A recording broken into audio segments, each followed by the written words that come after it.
están? Bienvenidos a esta nueva edición de Informe Diario. Mi nombre es Carla Chocano. A continuación vamos con los titulares de hoy.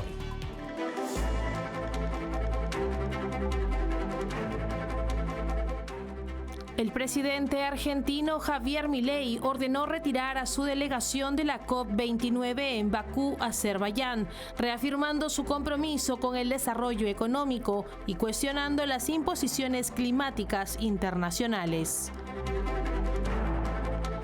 La principal coalición opositora de Venezuela, la Plataforma Unitaria Democrática, exigió a la dictadura de Nicolás Maduro la liberación inmediata de todos los detenidos tras las fraudulentas elecciones presidenciales del 28 de julio. El presidente electo de Estados Unidos, Donald Trump, nombró al senador cubano-americano Marco Rubio como secretario de Estado, el primer hispano en ocupar este cargo. Las fuerzas de defensa de Israel informaron que 3 comandantes de campo del grupo terrorista Hezbollah fueron abatidos. Ahora vamos con el desarrollo de la información. La reciente retirada de Argentina de la cumbre climática COP29 en Bakú, Azerbaiyán, ordenada por el presidente Javier Milei, subraya la postura de su gobierno de priorizar el crecimiento económico sobre compromisos ambientales internacionales. Con más de 80 delegados en el evento, Argentina busca una política exterior pragmática que defienda sus intereses nacionales. El gobierno del presidente argentino Javier Milei ordenó la retirada de sus negociadores de la cumbre COP29 en Bakú, Azerbaiyán, tras solo 3 días de participación. Esta decisión refleja el compromiso de la administración Milei con su agenda de priorizar el desarrollo económico y cuestionar las imposiciones climáticas internacionales que considera perjudiciales para el crecimiento. Más de 80 representantes argentinos asistían a la cumbre, enfocada en financiamiento para una supuesta transición energética.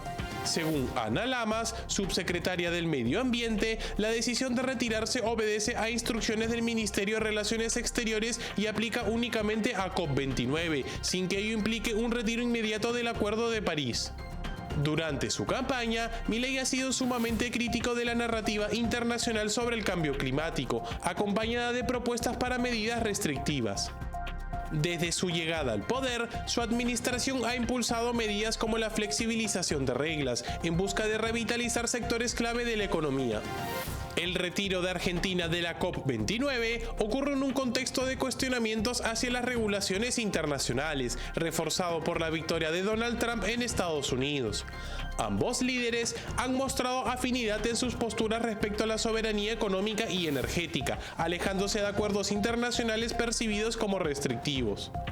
Aunque algunos críticos señalan que esta decisión podría afectar la posición de Argentina en negociaciones internacionales como el acuerdo Mercosur-Unión Europea, desde la perspectiva del gobierno de Milei, la retirada subraya una defensa de los intereses nacionales frente a presiones globalistas.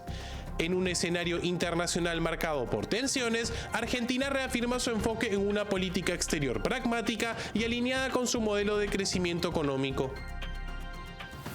Y en otras noticias, el fiscal general de la dictadura en Venezuela, Tarek William Saab, reafirmó este martes su intención de arrestar al ganador de las elecciones presidenciales, Edmundo González Urrutia, si regresa al país. Además, insistió en su solicitud a Interpol para emitir una notificación roja en su contra. González Urrutia fue el ganador de las elecciones del 28 de julio, con una victoria contundente de acuerdo con las pruebas mostradas por la oposición. Por ello, el régimen chavista está intensificando sus amenazas ante el temor de que su regreso al país pueda generar el colapso de la dictadura. Él sabe que si entra a Venezuela es detenido de manera automática, declaró Saab en entrevista con la AFP. Esta amenaza se produce en el contexto de las protestas postelectorales que resultaron en miles de detenciones y en medio del fraude perpetrado por Nicolás Maduro. González Urrutia ha calificado las acciones de la Fiscalía como un ataque en represalia por su trabajo desde el exilio para denunciar las irregularidades de las elecciones del 28 de julio. En dichos comicios, Maduro fue declarado ganador en un proceso fraudulento, sin que hasta el momento se hayan publicado las actas desglosadas por mesa de votación.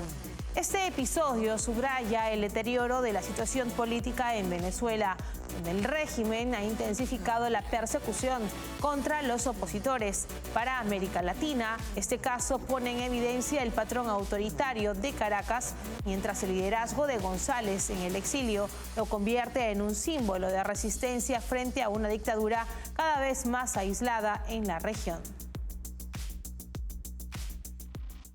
Y por su parte, Leopoldo López, dirigente opositor venezolano exiliado en Madrid, instó a España a liderar una coalición de países democráticos de Europa y Latinoamérica para presionar al régimen de Nicolás Maduro hacia una transición democrática en Venezuela. En una entrevista con la agencia EFE, López destacó que durante la primera administración de Donald Trump, la prioridad fue la transición a la democracia en Venezuela. Y ahora hay aún mayor claridad respecto a la decisión de los venezolanos tras las elecciones. Bueno, yo creo que España debería de liderar a los países de Europa, a los países de la región, en un esfuerzo común para presionar a la dictadura y obligar el camino a esta transición a la democracia. Y a veces hay quienes pareciera que piensan que simplemente sentándose a esperar las cosas van a ocurrir. No, las cosas requieren un empuje diplomático, requiere liderazgo. E insisto, esto no es un favor a los venezolanos, esto es lo que es la defensa no solamente a la inmensa mayoría de los venezolanos, sino a la democracia como prioridad que debería de tener España y los países europeos. Lo que no podemos es tener negocios como si no hubiese pasado nada. Es decir, como si se pasara la página y siguen los temas sin que haya ninguna consecuencia. Ahora, España creo que debería de liderar una coalición de países democráticos en Europa y en la región. Bueno, yo lo que espero es que la prioridad sea el respeto a la voluntad de los venezolanos que se expresó en la elección del pasado 28 de julio. La primera administración de Trump, la prioridad con respecto a Venezuela estuvo en la transición a la democracia. En esta oportunidad hay incluso una mayor claridad aún de lo que es la decisión de los venezolanos luego de la elección. Los últimos 4 años, la administración Biden le dio prioridad al tema energético y al tema migratorio, y puso en un tercer lugar lejano el tema de la democracia, el compromiso con la democracia. Y ahora les contamos que la Plataforma Unitaria Democrática de Venezuela exigió la liberación de más de 1.800 detenidos tras las protestas contra las elecciones presidenciales del 28 de julio, consideradas fraudulentas. La oposición denunció violaciones de derechos humanos, aislamiento de presos, falta de defensa legal y condiciones inhumanas, especialmente para menores y personas con enfermedades graves. La coalición responsabiliza al régimen de Maduro y subraya la urgencia de atención médica y justicia para los afectados. La Plataforma Unitaria Democrática, principal coalición opositora de Venezuela, exigió a la dictadura de Nicolás Maduro la liberación inmediata de todos los detenidos tras las fraudulentas elecciones presidenciales del 28 de julio, en las que el líder chavista obtuvo una reelección caracterizada por su falta de transparencia y legitimidad. En un comunicado, la Plataforma Unitaria Democrática denunció la reiterada violación de los derechos humanos en el país, especialmente tras los violentos operativos policiales y militares que siguieron a las protestas por los resultados electorales, que no fueron reconocidos por numerosos países. Según organizaciones locales, más de 1.800 personas fueron detenidas en ese contexto, muchas de ellas sin acceso a defensa legal y en condiciones de reclusión inhumanas. El comunicado enfatizó que el régimen de Maduro es responsable de esta situación y exigió la liberación inmediata de los presos políticos, especialmente los menores de edad y aquellos con problemas de salud graves. La prisión se ha convertido en una pena de muerte anticipada para muchos detenidos, señaló la principal coalición opositora, haciendo hincapié en que varios de los prisioneros, entre ellos 69 adolescentes, han sido sometidos a condiciones extremas sin atención médica adecuada, lo que pone en peligro sus vidas. La plataforma también denunció el aislamiento injustificado de los prisioneros, sin información sobre las razones de sus encarcelamientos y sin permitirles contactar a sus familiares.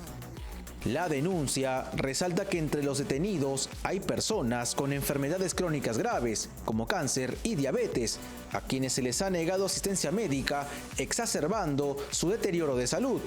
Esta situación demuestra las graves violaciones de derechos humanos bajo el régimen de Maduro. Y en otras noticias, el expresidente boliviano Jorge Tuto Quiroga advirtió que la economía de Bolivia está en una etapa terminal debido a la falta de dólares y al desabastecimiento de combustibles. Quiroga criticó duramente al gobierno de Luis Arce, acusándolo de inventar excusas y centrarse en disputas internas como su conflicto con Evo Morales, en lugar de abordar los graves problemas económicos. Quiroga urgió a una reforma profunda para evitar que la situación empeore y recupere la estabilidad financiera del país. Que el problema es estructural.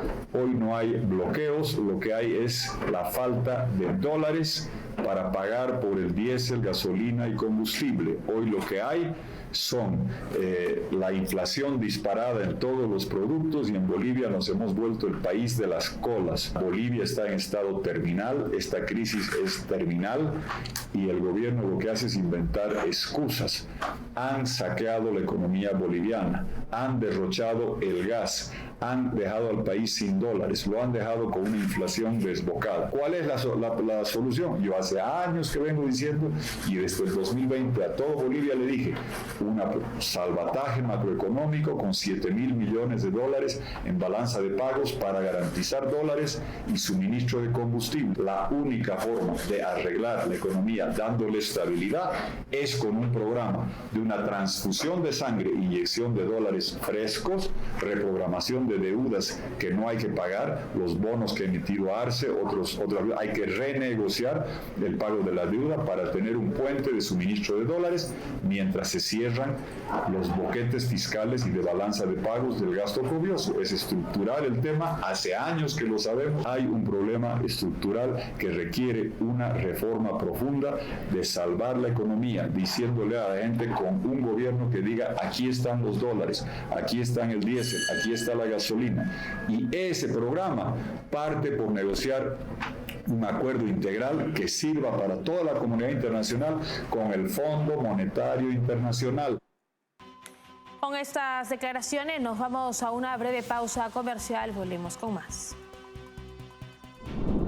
Café Sombra de Pino, un café diferente que crece a la sombra de pinos en Villarrica. Ya lo saben, Café Sombra de Pino, un café premium al alcance de todos.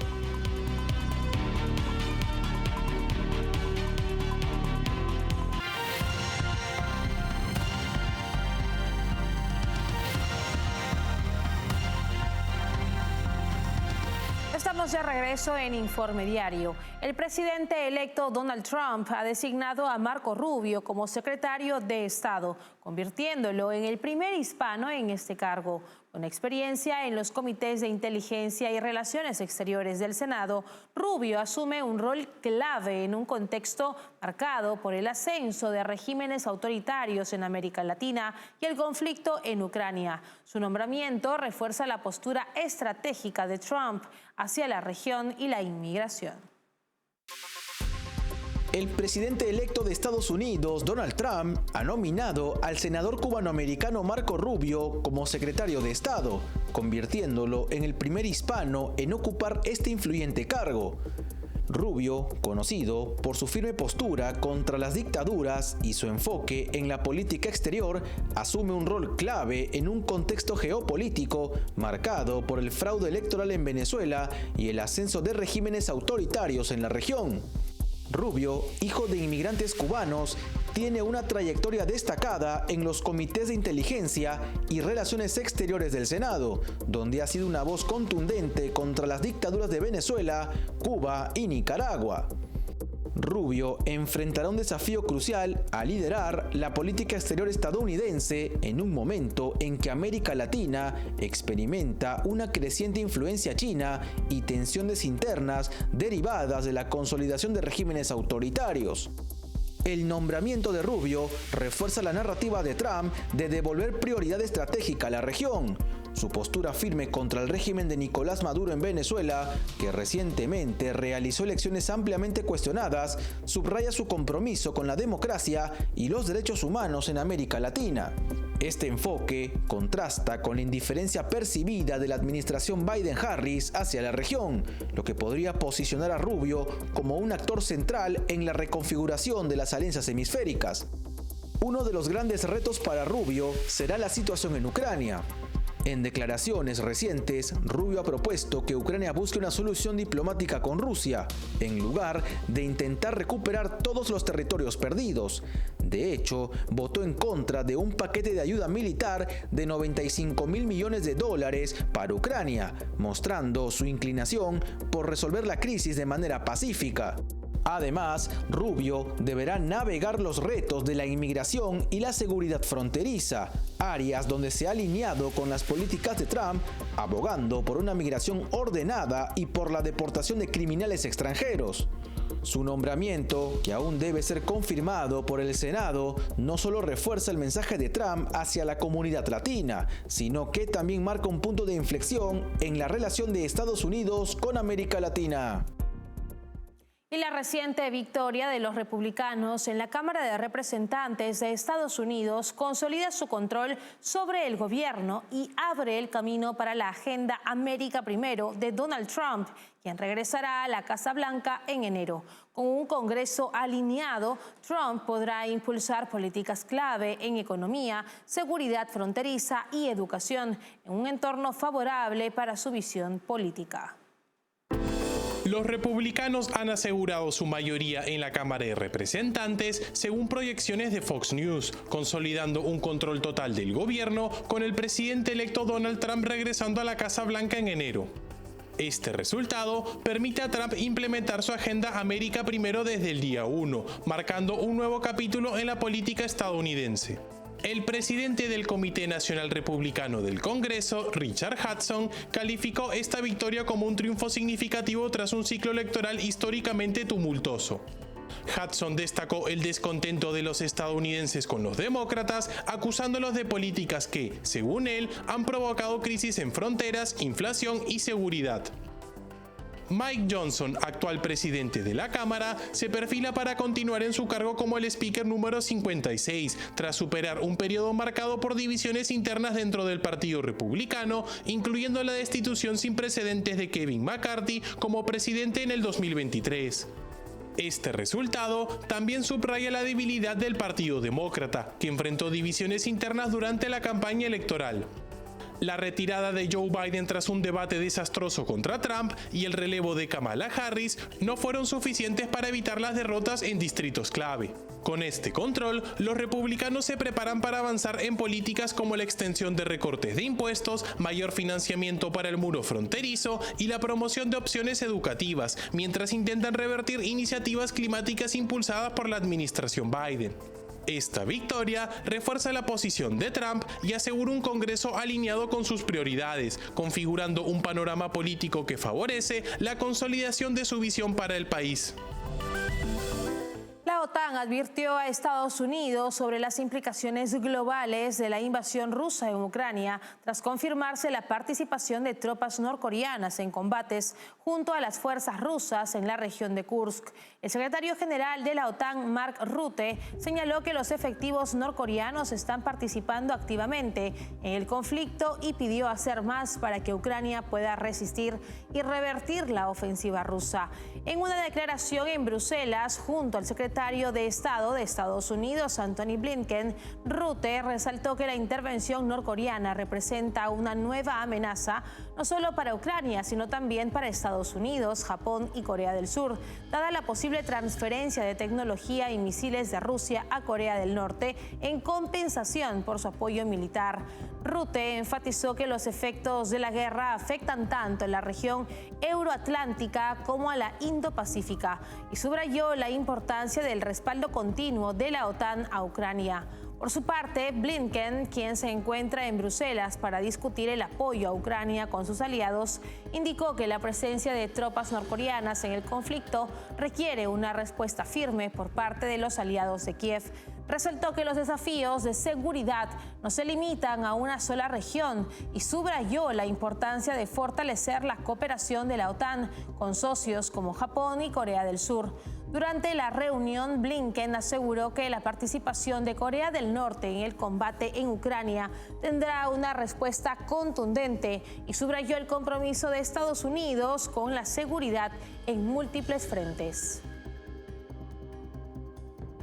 Con esta información nos separamos por unos instantes, volvemos con más tras la pausa. Café Sombra de Pino, un café diferente que crece a la sombra de pinos en Villarrica. Ya lo saben, Café Sombra de Pino, un café premium al alcance de todos.